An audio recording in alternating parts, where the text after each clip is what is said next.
La Argentina sobrevalora, sí puedo decir que sobrevalora el fútbol, pero no quisiera decir que debería valorar en sustitución de ubicar al fútbol en su verdadero lugar, ¿no?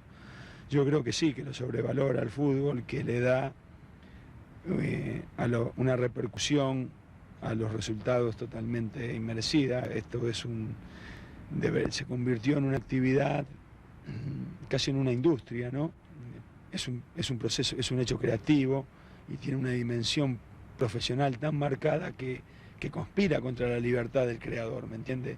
Es que yo noto que cada vez está más acorralado los que estamos dentro de esto, especialmente el futbolista, ¿no? Por las cifras que ganamos y las obligaciones que generan esas cifras, por la parte publicitaria, por la ropa deportiva, todo, por la televisión, por los medios, se ha vuelto una cosa muy, muy difícil de manejar, ¿no? De esa realidad surge el siguiente razonamiento: primer puesto igual éxito, segundo puesto igual fracaso. Esto no sé si es mundial, pero acá en la Argentina está totalmente exagerado, ¿no? Que triunfar se vuelve la opción única, no hay otra opción, ¿me entiende? Y yo veía algunas publicidades que encierran ese concepto, ¿no? Y esto empezó como un juego muy motivacional, ¿no? Y se volvió una verdad absoluta y única. Antes la frase "ganar no es lo importante, es lo único" era un hallazgo de los motivadores para lograr una prestación superior de los que debían intentar ganar un partido. Ahora eso es una verdad, un axioma, ¿me entiende? No es una... Usted sabe que la motivación siempre incluye fanatismos momentáneos, digamos, para lograr efecto, pero ahora ya no, ¿me entiende? Ya quedó instalado como una verdad, ¿no? ¿Cómo se siente, Marcelo, en ese mundo, en este ambiente? Y aquí estoy, ¿Adaptado? Sí, porque por ahí uno sufre las consecuencias y disfruta a la vez de esta situación, ¿no? Porque esa sensación de semidios que le atribuyen al ganador, bueno, ¿a quién le amarga un dulce, no? Y esa sensación de inútil que le atribuyen al perdedor, entonces uno dice, ¿cómo hago para aislarme de eso, no? Y bueno, hay que intentar que ninguna de las dos sensaciones se apoderen de uno. Mal planteada la división, yo creo que la división está entre los entrenadores que valoran la inspiración, el fenómeno creativo individual, como la base de impulso del fútbol. Y hay otro grupo de entrenadores que entienden que la organización y el orden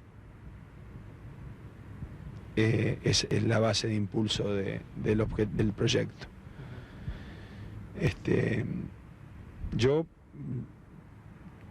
creo que son antagónicas, ¿me entiende? La inspiración es un proceso creativo que exige de libertad y la organización es un proceso colectivo que exige de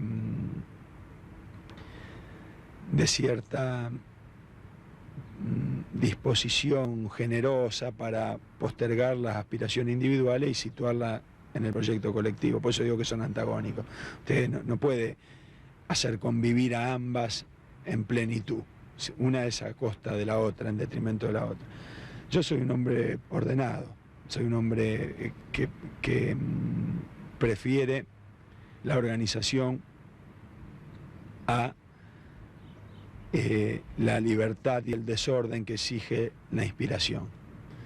Pero eso es nada más que una sensación que tiene que ver con mi intimidad y que yo no puedo variarla. Ahora, si usted me dice, pero yo soy así porque no puedo ser de otro modo, pero valoro proyectos antagónicos, ¿me entiende? No es que desconozca o que diga, mire, yo siento así y rechazo lo contrario.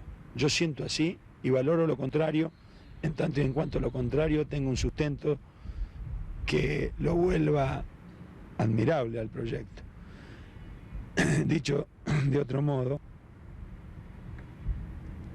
si usted se fija, la diferenciación existe. Si usted toma a los entrenadores argentinos, un grupo está de este lado y otro grupo está de otro, y no nos equivocaríamos cuando los situemos. Si después usted dice, bueno, a ver, ¿qué grupo gana y qué grupo pierde? De este lado hay un montón que han ganado. Y han perdido también. Y han perdido. Y de este lado hay un montón que han ganado y que han perdido.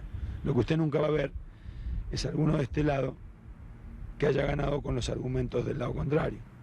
Porque, y bueno, porque entrenar es convencer, y uno convence difundiendo los puntos en los que cree. Por eso nadie triunfa con las ideas ajenas. Cada día se le da menos protagonismo a aquellos jugadores que son distintos y que marcan un determinado nivel de excelencia, ¿no? Es un exponente absolutamente calificado y que vale la pena revisar lo que él piensa, porque aún a los que pensamos diferente, el mensaje nos conmueve, ¿me entiendes? Yo he leído todo lo que él escribe. ¿Se pelea con él a través de los libros? No, yo no escribo, así que he discutido con él en mi habitación sin que él esté, es decir, Eso. si lo quiere decir de otra manera. Por supuesto que... Gana usted la discusión. Claro, creo que he ganado todas las discusiones a las que él no asistió. Pero no, lo que le quería decir es que para mí es un ideólogo que yo, en la medida que pudiera, si recomendar no es ser demasiado petulante, recomendaría que las ideas que él difunde se revisen, ¿no? Grigol es un hombre que tiene prestigio, ¿no? Prestigio es que las condiciones se valoren más allá del día a día, ¿no? Cosa imposible de conseguir en la Argentina, ¿no? Pero bueno, Hay que tener una trayectoria como la de Grigol, da la sensación. Uno de los pocos que pueden pontificar sin que lo suyo se compare con lo producido el día anterior. Porque el problema de acá es que hay que ganar el día anterior para lograr el próximo, ¿no? Si no, las ideas del que perdió el día anterior no merecen ser escuchadas, por más calidad que tengan, ¿no? O lo contrario, el que ganó el día anterior está con derecho a hablar, no importa lo que diga. Bueno, creo que ser un maestro es salirse